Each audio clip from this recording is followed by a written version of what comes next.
आज माझ्या गोळेगाव कुटुंबाच्या त्यांच्या पाठी काही विराती हे घडतं आज तुला भंडारा फळ घेऊन हरारती काही दिशा चकित हो उषा निशा हरारती काही दिशा चकित हो उषा निशा गगनात किडे पटवा गयाच्या तालावर नावे गणेश विनादची पैदळे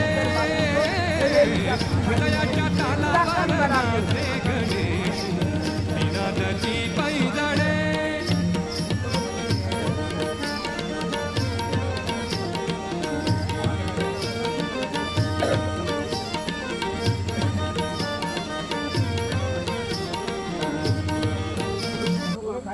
पुढे घाल